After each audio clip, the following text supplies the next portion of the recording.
네, 기적 시리즈 지난주에 나사로의 기적하면서 기적이 또 있을래나 뭐 이랬는데 진짜 기적은 지금부터구나 라는 생각이 좀 듭니다. 그래서 오늘 기적은 십자가의 기적이라고 타이틀은 달았는데요. 네, 십자가라는 언급은 안 되지만 마가복음 15장 36절에서 47절까지의 말씀을 통해서 어떤 예수 죽음의 기적이 우리 가까이에 있는가를 새겨보는 시간 되었으면 좋겠습니다. 마가복음 15장 36절에서 47절 말씀 제가 읽어드립니다. 한 사람이 달려가서 해면에 신 포도주를 적시어 갈대에 꿰어 마시게 하고 이르되 가만히 두라. 엘리야가 와서 그를 내려주나 보자 하더라. 예수께서 큰 소리를 지르고 숨지시니라. 이에 성소 휘장이 위로부터 아래까지 찢어져 둘이 되니라. 예수를 향하여 섰던 백부장이 그렇게 숨지심을 보고 이르되 이 사람은 진실로 하나님의 아들이었도다 하더라.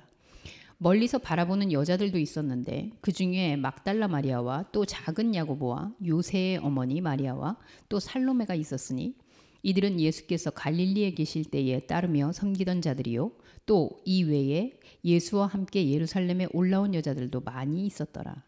이 날은 준비일 곧 안식일 전날이므로 저물었을 때에 아리마대 사람 요셉이 와서 당돌이 빌라도에게 들어가 예수의 시체를 달라 하니 이 사람은 존경받는 공회원이요 하나님의 나라를 기다리는 자라. 빌라도는 예수께서 벌써 죽었을까 하고 이상히 여겨 백부장을 불러 죽은 지가 오래냐 하고 묻고 백부장에게 알아본 후에 요셉에게 시체를 내어주는지라.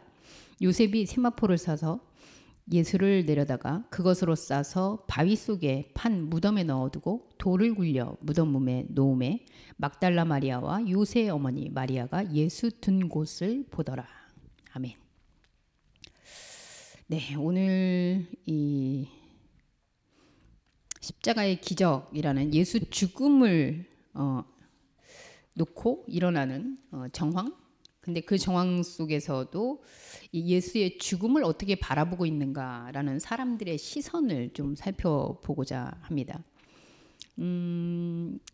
사실 첫 절에 36절부터 보시면 한 사람이 달려가서 이제 예수님을 이렇게 보면서 그죠, 고통스러우니까 이 포도주라도 이렇게 적셔서 좀 줘야겠다라고 생각하는 거 보면서 아마 대부분의 사람들이 이렇게 보고 있지 않을까 싶은데 가만히 한번 더 보자. 그가 어떻게 하는지. 여러분 지난주 우리가 나사로의 기적을 했어요. 네, 죽은 사람을 살리는 예수였습니다. 보통이 아니죠. 이 보통이 아니고 이 기함을 할 일인데 그렇다면 다른 사람의 죽음을 살려내는 이가 자기는 어떻게 되나 한번 보자. 뭐 당연한 관심사일 것 같아요. 죽은 사람을 살린 이가 죽는다? 이거 너무 아이러니하잖아요. 물론 우리 속담에 중이 제 머리 못 깎는다 뭐 이런 말도 있습니다만 남은 살리면서 나는 살기 어렵다. 근데 제가 아시는 분들 아시지만 제가 제 머리를 깎지 않습니까? 네, 제가 미장원을 안 간 지 정말 오래됐는데 그래서 어떻게 머리를 깎으세요? 그럼 제가 항상 그러거든요. 제 중이 아니라서 목사는 제 머리를 깎습니다. 뭐 이렇게 얘기하는데 예수님도 남을 살리는데 나는 어떻게 되나? 대부분의 사람들이 보는 시선이 그러했을 것 같아요. 워낙 아픈 자를 고치고 죽은 자까지 살려내는 그런 관심사 속에 37절이 그런 모든 관심사의 결론입니다. 같이 한번 읽어볼까요? 시작. 예수께서 큰 소리를 지르시고 숨지시니라. 지난 한 주간 뉴스에서 가장 많이 들었던 연예부 기사에서 제일 많이 들었던 얘기가 누구누구도 별 수 없구나 이 얘기였던 것 같아요. 네, 우리 정모모 배우님 사건을 보면서 역시 남자였구나 뭐 이런 어쩔 수 없구나 이런 거였는데 그렇게 위대한 기적들을 일으켰던 예수 그런데 결국 결론은 숨지시니라. 한번 생각해 볼까요 여러분? 예수님이 죽는 그 사건 속에 그동안 예수가 일으켰던 이 표면적인 기적들은 어떤 상관관계인가? 네. 예수가 먹였던 그 밥, 예수가 고쳐줬던 그 무수한 사건들 이런 걸 여러분들은 어떻게 예수하고 무슨 상관이 있습니까? 예. 한마디로 아무 상관관계가 없다는 거예요. 예수님이 죽는 동시에 그렇다고 그들이 달려와서 예수님을 어떻게 한 것도 아니고. 그러니까 예수님이 표면적으로 일으켰던 모든 사건들은 예수의 숨지는 사건과 더불어 그냥 그랬던 사건 이렇게 돼버린 거죠.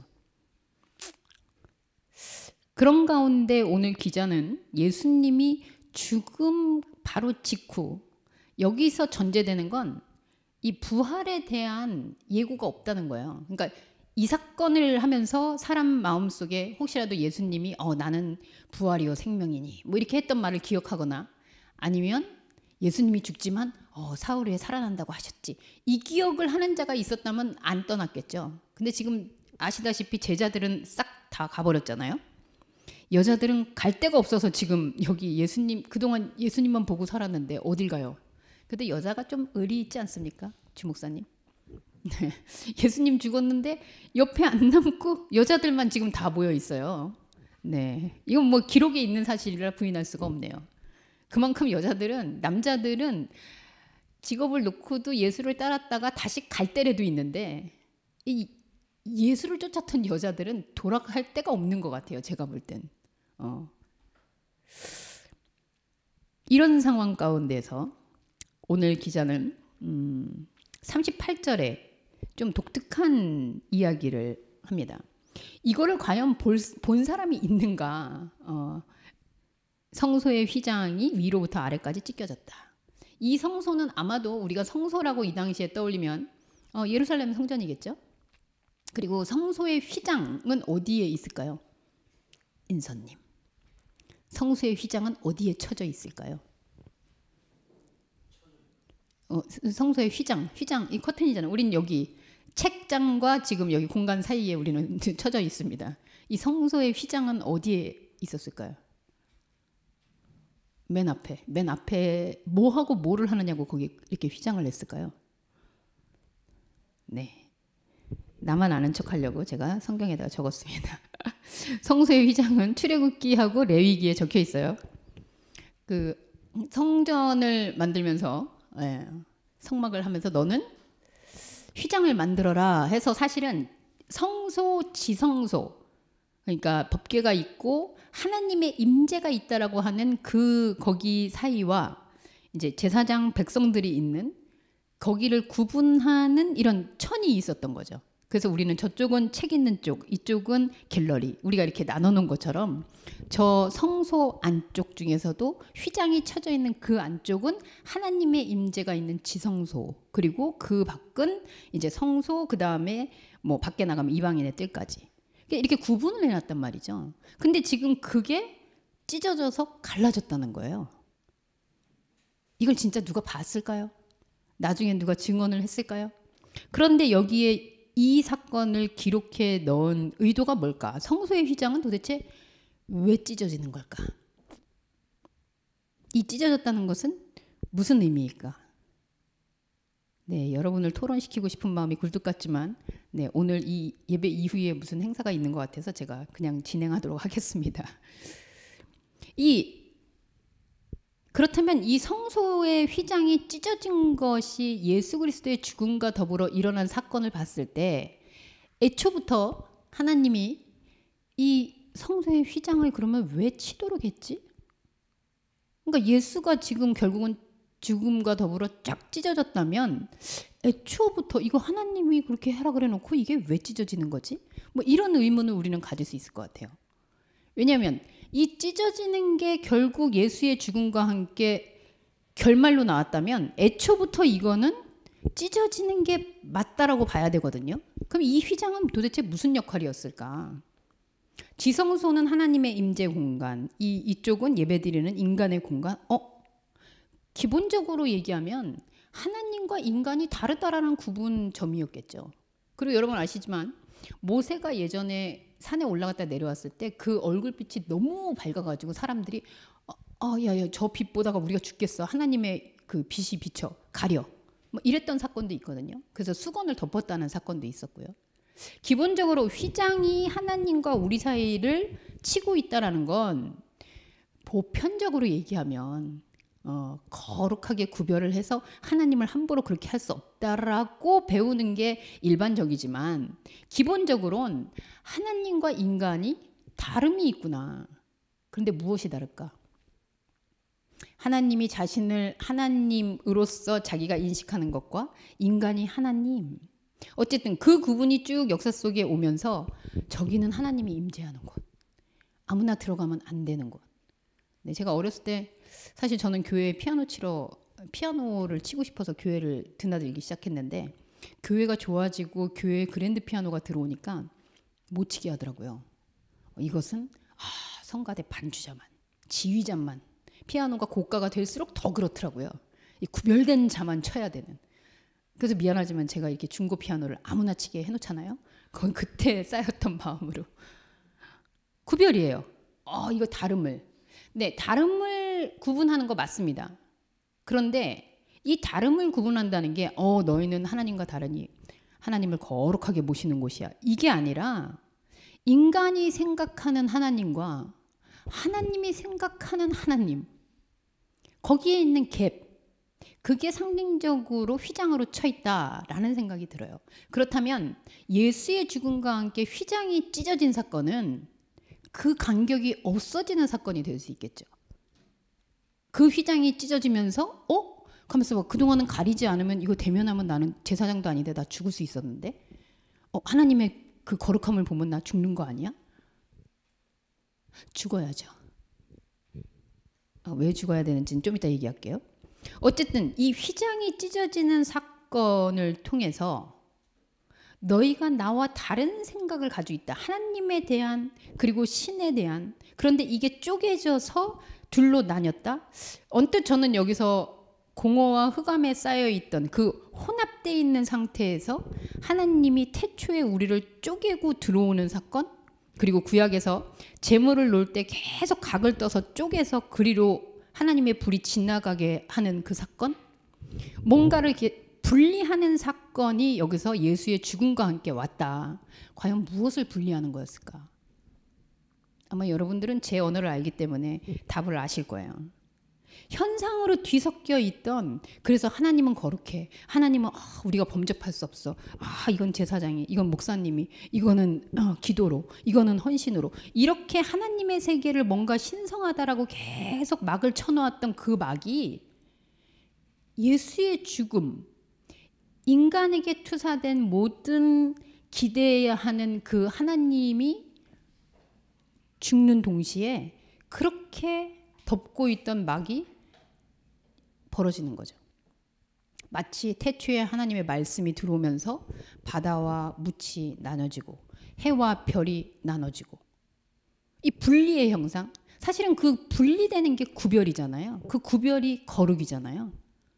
그래서 예수의 죽음은 결국 인간 안에서 하나님은 저렇게 모셔져 있는 분, 지성소 안에 있는 분, 우리가 정말 거룩하게 대해야 되는 분이라고 생각하고 있던, 근데 이 생각이 현상에서 뒤덮여져 있는 신에 대한 어떤 상, 그걸로 뭉쳐져 있던 것이 사실은 활짝 열려버린 거예요. 민낯이 된 거죠. 그래서 밝히 볼 수밖에 없는 거죠. 깨알 홍보를 하자면 주목사님 책 중에 그런 책이 있습니다. 제목이 벗은 몸. 처음에 벗은 몸 그랬을 때 이게 무슨 성인 소설입니까? 제가 막 이랬는데 그게 아니라 민낯이 더 이제 확연하게 드러난 걸 이제, 그쵸, 벗은 몸이 돼버리면 이거 옴짝달싹 못 하잖아요. 완전 노출되는 벗은 몸이 되는 거죠. 성소에 우리가 그동안 하나님은 저기 계셔라고 했는데 그게 확 열어 제껴졌다? 그럼 과연 무엇이 드러날 것인가? 에서 이걸 저는 지각변동이라고 생각하는데요. 예수의 죽음과 동시에 그동안 가져왔던 하나님에 대한 상, 예수 그리스도에 대한 하나님의 아들이라고 고백했던 우리의 내심 안에 있던 그 상이 이제 민낯을 드러낸 거예요. 그 민낯 앞에 많은 반응들이 있습니다. 첫 번째, 주는 그리스도시여 하나님이 살아계신 아들이십니다라고 고백했던 제자 중에 제자 베드로 지금 어디 갔을까요? 여기 본문에는 왜 등장은 안 할까요? 뭐 말해야 뻔하죠. 제자들 12명 중에 누가 지금 있을까요?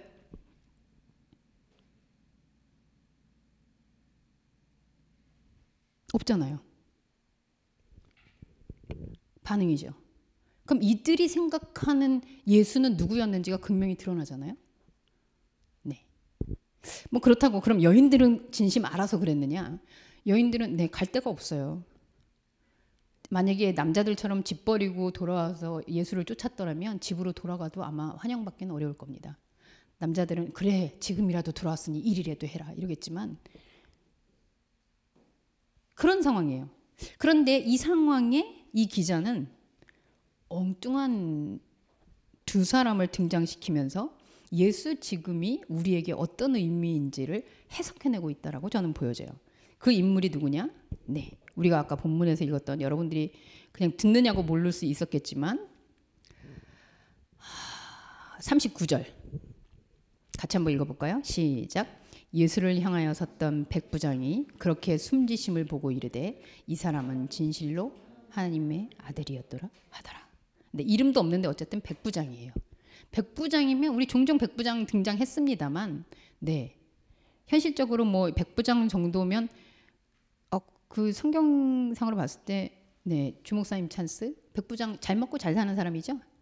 네, 그래도 네, 백부장이 막 찌질하게 가난할 수 있습니까? 네, 그러기 좀 어려운 것 같아요. 어쨌든 그런 사람. 그리고 또 한 사람은 누구냐? 43절입니다. 같이 읽죠. 시작. 아리마대 사람 요셉이 와서 당돌이 빌라도에게 들어가 예수의 시체를 달라 하니 이 사람은 존경받는 공회원이요 하나님의 나라를 기다리는 자. 그냥 읽고 지나가기에는 많은 이야기가 담겨 있는 사람 같아요. 아리마대 사람 요셉, 여러분 성경 전후에 어디 찾아봐도 이 사람이 없더라고요. 여기 한번 등장을 해요. 그 이후에는 이름을 바꿨는지 이름 안 바꾸고는 살기 어려웠을 것 같아요. 당돌이 빌라도가 누굽니까 지금? 근데 빌라도에게 가서 성경도 기가 찼던 것 같아요. 그래서 당돌하다 이런 표현을 쓴 것 같은데 예수가 죽었어요. 근데 감히 가서 그 시체 나에게 주시오. 이렇게 요구할 수 있는 정도면 보통 위치는 아니었던 것 같아요. 네. 여기 여인 중에 누가 가서 그렇게 할 수 있는 사람도 없었잖아요. 뭐 베드로라고 가서 그렇게 시체 내놓으시오. 우리 선생님입니다. 이런 사람도 없잖아요. 근데 어디서 뜬금없이 아리마대 사람 요셉인데 그래서 이 사람의 신분이 뭐냐 했더니 너무나 존경받는 공회원이고 하나님의 나라를 기다렸다는 사람이래요. 여러분 이제까지 우리는 공회원 그러면 어떤 상상을 가지고 있습니까? 그동안 예수님이 바리새인, 뭐 성서를 알면서 너희들이 그리고 요 직전에도 나사로가 살아나는 사건을 보면서 공의회 의원들이죠. 제사장과 그 높은 사람들이 모여서 회의했잖아요. 예수 죽여야겠다. 이런 사람이 예수 시체를 가서 달라 그런다? 아니 살아있을 때도 아니고 왜 죽은 다음에 커밍아웃을 하지? 네. 그럼 이 사람이 앞으로 이 존경받았던 공회원으로서의 명예 사람들에게 인정받았던 이거 다 어떻게 되지? 저는 심히 걱정스러워요. 그래서 그 다음에 이 사람이 성경에서 사라졌나 봐요. 안 나와요 어쨌든. 자, 이 두 사람 백부장과 아리마대 사람 요셉. 요셉은 이름이 나와 있습니다만 백부장은 누군지 모르겠는데 어쨌든 이 백부장은 로마인이 아니어도 백부장이 가능합니까? 주목사님? 로마인이 아니어도 백부장이 가능합니까? 이 당시에? 그냥 웃으시네요. 그럼 우리 저기한테 여쭤봐야죠. 하연님, 백부장은 로마인이 아니어도 가능합니까? 가능은 해요. 오. 어쨌든.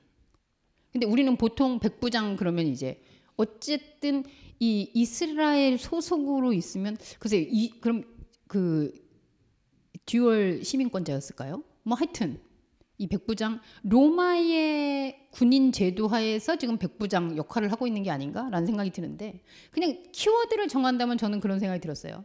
이방인에 가까운 혹은 이방인인 백부장 그리고 종교 지도자로서의 그 당시 유대인에게 존경받고 있는 공회원인 요셉.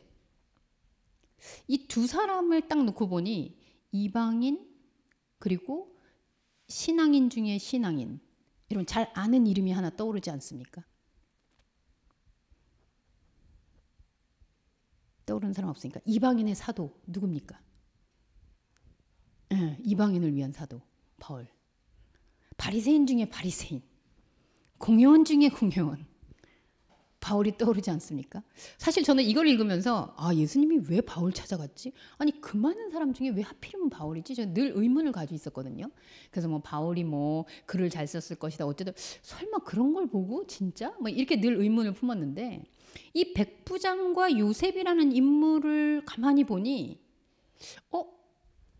유대 사회에서의 인사이드로 껴서 그렇게 있을 수 있는 완전한 종교인의 표상이었던 요셉.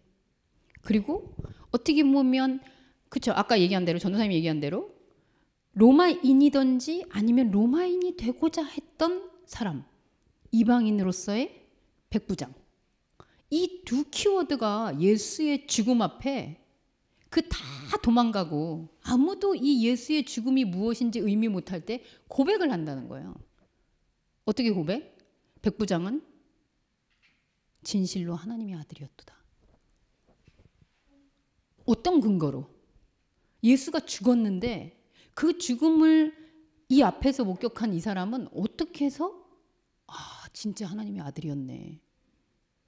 아니 나사로가 죽은 거를 살렸을 때 대부분 사람들은 그랬을 거예요. 와 진짜 하나님의 아들이구나. 그렇잖아요. 앞뒤 문맥을 보면.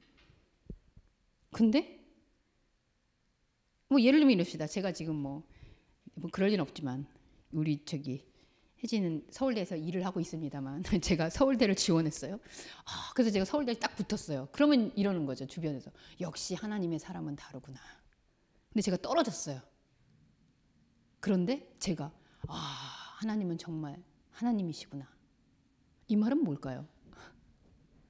앞뒤가 안 맞잖아요. 뭔가 이루어지고 잘 되고 세상에서 기대하는 것들이 됐을 때 역시 하나님의 사람이구나. 하나님이구나. 이렇게 얘기해야 되는데 예수가 지금 죽었단 말이에요.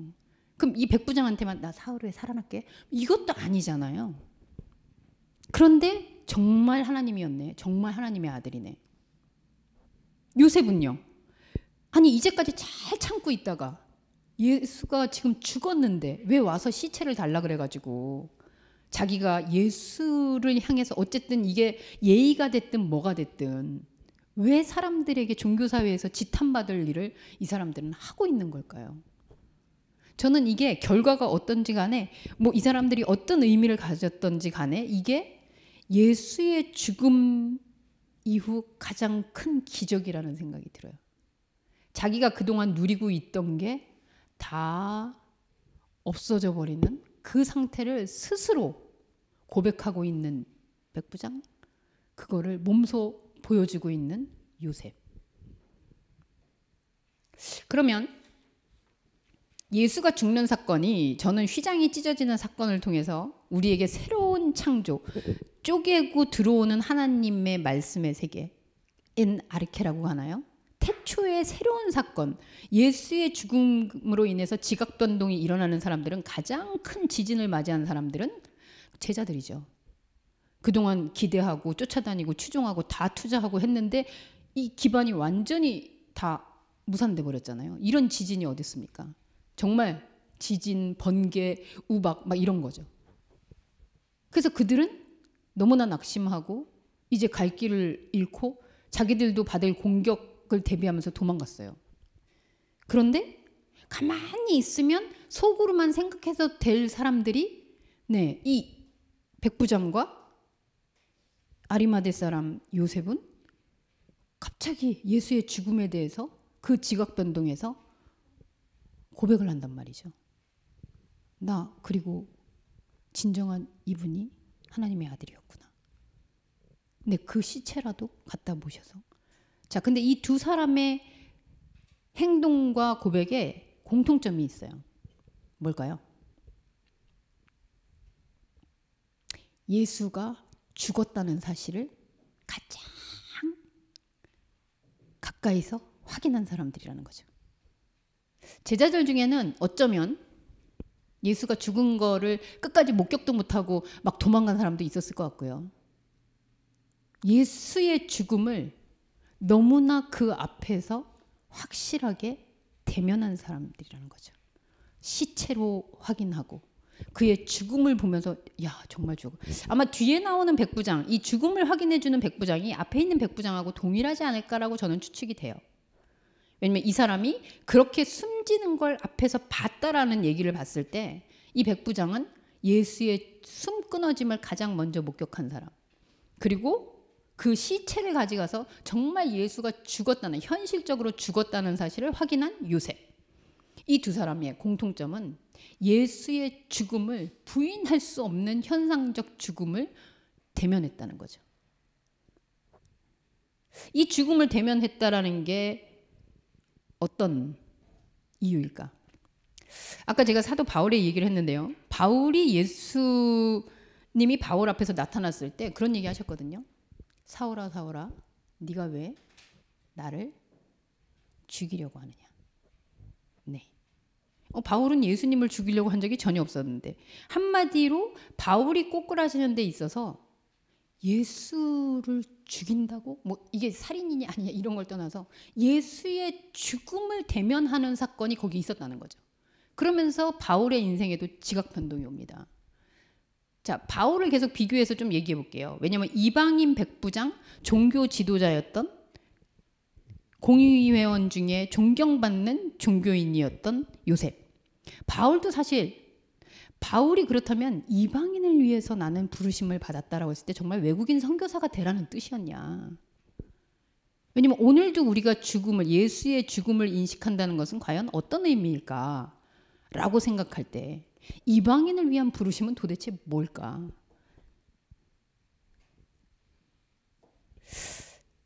이 죽음을 인식한다라는 것은 곧 아마도 예수 그리스도가 이 땅의 현상에서 살고 있을 때 그가 보여주는 기적, 그가 보여주는 어떠함 이런 것들을 통해서 백부장은 그리고 이 요셉은 머릿속에 정말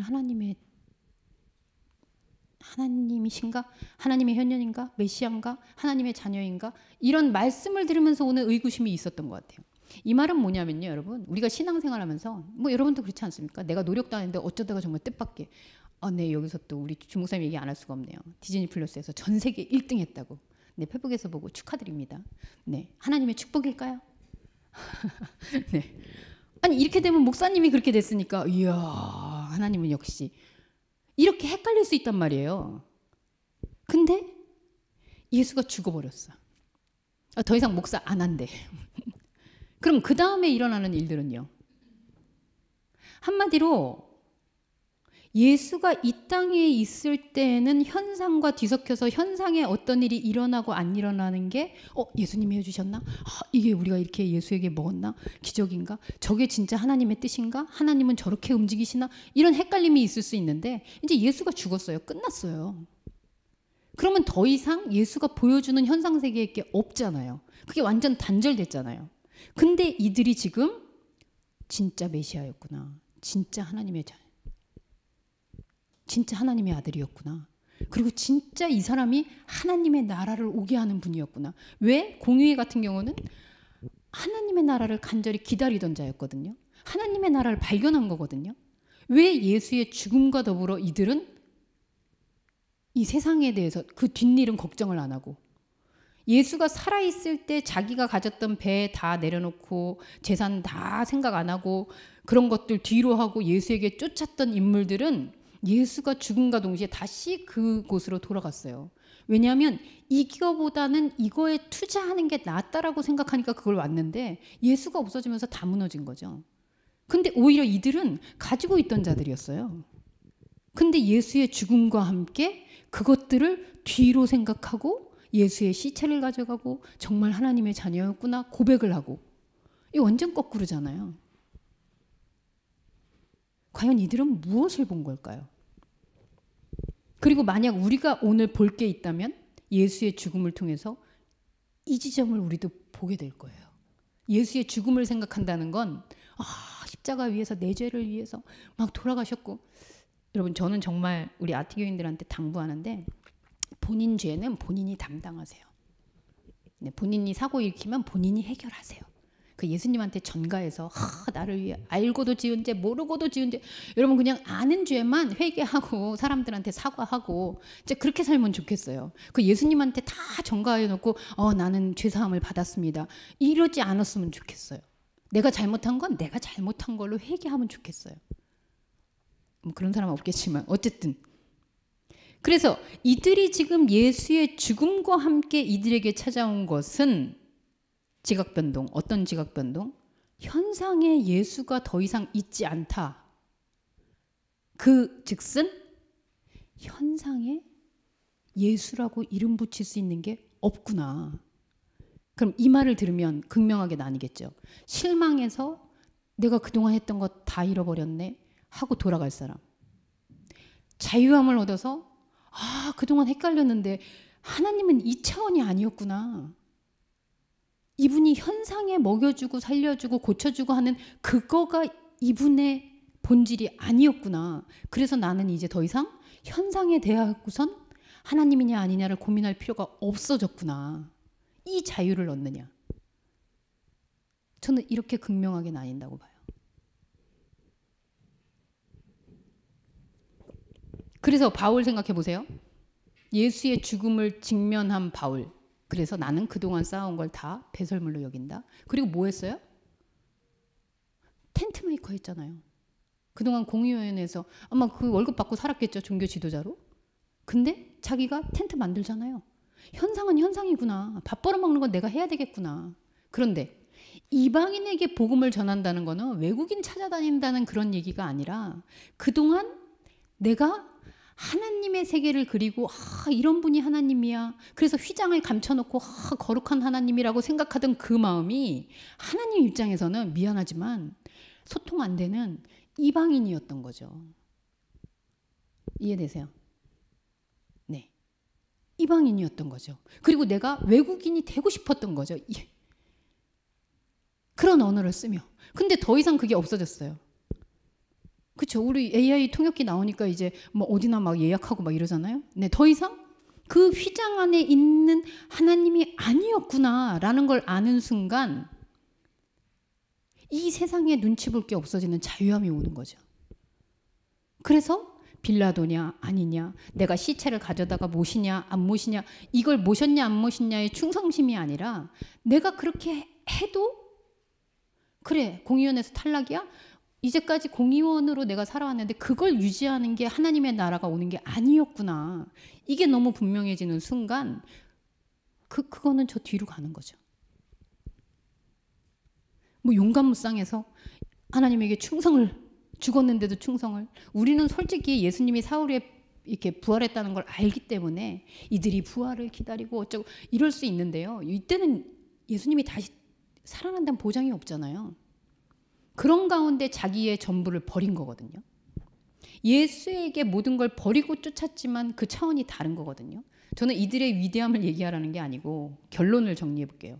결론적으로 저는 성경의 기록상을 우리는 백부장이 예수의 죽음으로 더불어 하나님의 아들이었구나 라고 더 이상 그 현상 세계와 연관지어서 하나님의 아들인가?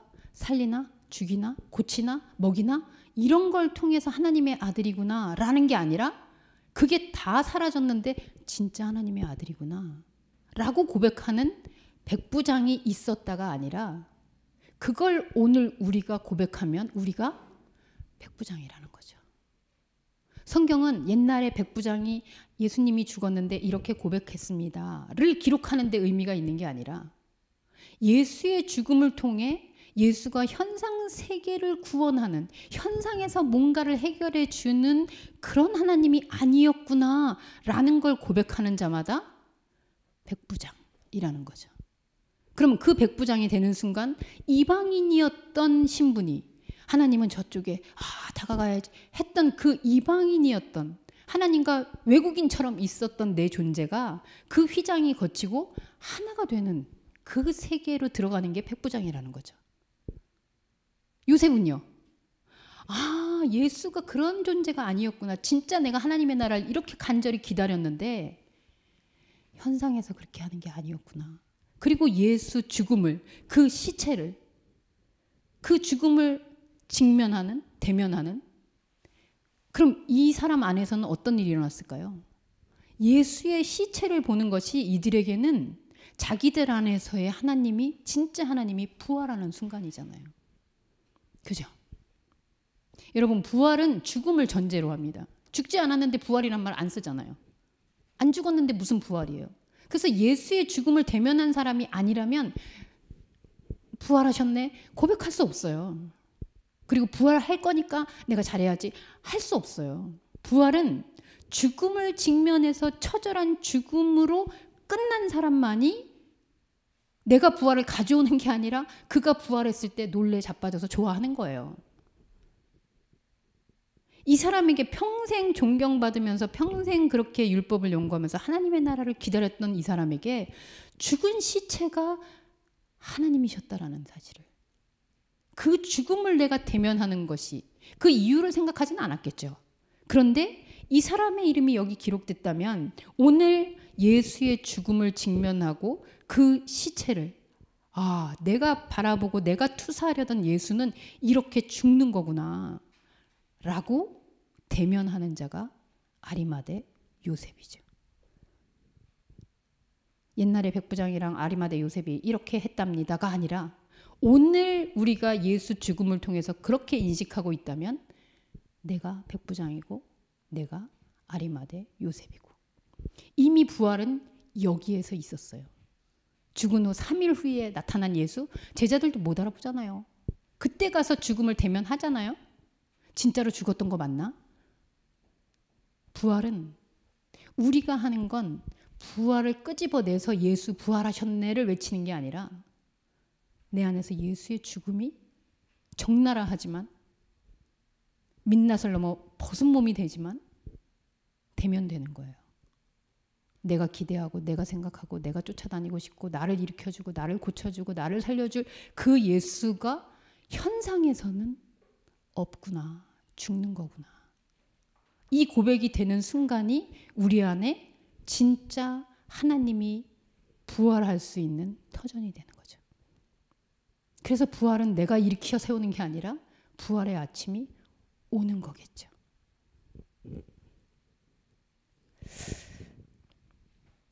예수는 죽고, 사람 예수는 죽고 그리스도 예수가 부활하는 사건, 이게 바로 십자가의 기적이 아니겠습니까? 세상에, 솔직히 말하면 세상의 배부름으로 채워졌던 이들이에요. 예수를 전혀, 혹은 예수에게 의구심을 가졌던 이방인 백부장, 그리고 존경받고 인정받는 종교인 아리마대 요셉, 영광스럽게도 이들은 예수의 죽음을 시인하는 첫 성도가 됩니다. 그 말은 자기들 안에서 예수의 부활을 경험하는 첫 성도가 되는 거죠. 이 두 사람을 합쳐놓으면 저는 바로 바울이라는 이름이 되는 것 같아요. 그 바울의 이름은 곧 오늘 우리의 이름이겠죠. 그래서 이방인으로 살려고 하는 이 본능, 육체의 본능을 거스르면서 또다시 예수의 죽음을 나에게 새기는, 그래서 날마다 나는 죽는다, 내가 죽는 게 아니라 내가 새기고 싶은, 내가 쌓고 싶은 예수가 내 안에서 계속 죽는 것을 목격하는 거죠. 그게 바로 이방인을 위해 부르심받은 바울 종교인일 거예요. 오늘도 우리는 이 예수 십자가 그 안에서 부활을 외치는 자들이 아니라, 아, 진짜 죽으셨구나. 그리고 그 현상에 대한 죽음을 선포하면서 현상을 현상으로 살아가는, 그리고 민낯이지만 그것이 두렵지 않은, 당당하게 예수의 시체를 요구하는 그런 아리마대 요셉으로, 그리고 진짜 하나님이 누구신지를 고백하는 백부장으로 살아갈 수 있으리라 믿습니다. 기도하겠습니다. 하나님, 예수 십자가의 현상의 고백, 우리가 그것을 고백하는 순간은 곧 부활을 향한 하나님의 계시입니다. 이 동시적인 사건을 마치 예수님은 죽었다가 3일 후에 다시 부활해서 소원 성취 못한 것들을 그제서야 다 들어주시는 이런 우리하고 밀당하는 하나님이 아니라 내가 생각하고 내가 붙잡고자 했던 현실 속에서 모순 가운데 이때는 하나님, 저때는 나를 혼내신 하나님, 이럴 땐 나를 사랑하신 하나님, 그 헷갈렸던 하나님이 이 땅에 있는 것들로 하나님이 나에게 있지 않구나. 그것을 선언하는 가운데 진정한 부활의 아침을 맞이하는 그 역사를 우리에게 하나님이 공유하시는 이 진리의 말씀이 감사합니다. 두렵지만 그러나 세상으로부터 이 자유함을, 이 가벼움을 누리며 살아가는 저희 모두가 되게 하여 주옵소서. 예수님의 이름으로 기도합니다. 아멘.